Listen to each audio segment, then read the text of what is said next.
products, it's more of yung pag yung after sexual contact nga po, umihi, sinasabi ko lang abiso, magwash, di po ba?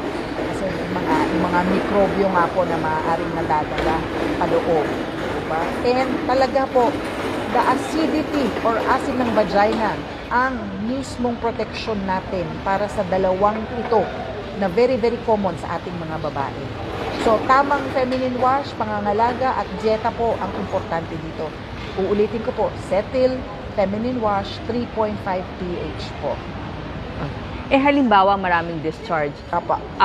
Ano ang pwedeng lang gawin? Magbaon na lang ba ng underwear sa trabaho, sa eskwelahan, o sa pupuntahan? O maglagay ng, di ba parang ayaw nyo yatang maglalagay ng mga panty liners during time na merong discharge na ganito? Yes, kasi tama ka doon.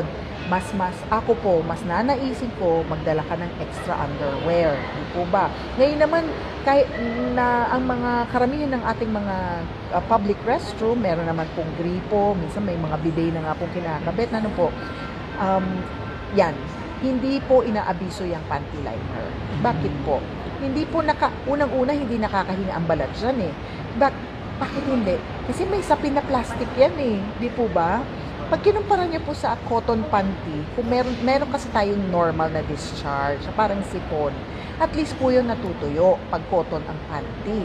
Kaya pag napansin niyo yung panty liner, basa lang po siya. So the whole day, nakadikit lang din po kayo doon sa basang parte ng panty liner. Hindi po naman din hygienic po yun or malinis. So, mas mainam po magbaon po ng extra underwear. Ano po?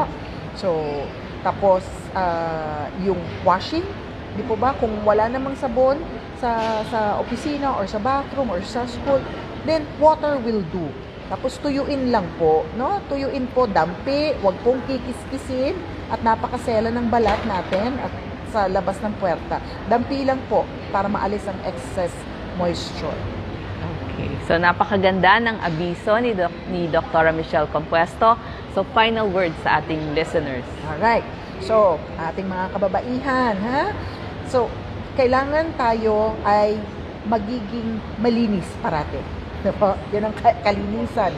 Lifestyle pa rin po, ang ating diet ay dapat magiging masustansya. Alam niyo naman po yan. Kung ano rin kinakain natin, yan din po siyang magiging ebidensya sa ating katawan. Umiwas na po tayo sa sobrang matatamis, no? Natin nauuso ngayon ng mga milk tea, kasi mga karamihan ng yung mga millennials, naku, yan po, na-addict sila sa milk tea.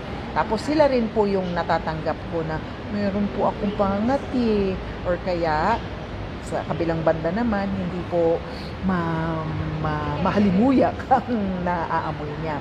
So, cleanliness, proper hygiene po. Kung gagamit po ng feminine product, the right pH po dapat ang nakalakip doon. At iwasan ang paggamit nitong mga panty liners kasi hindi po sila makakabuti. Bagkus, maari pang lumala ang kondisyon. Kasi po, makakairita lang po lalo sa ating masiselang parte. Thank you so much.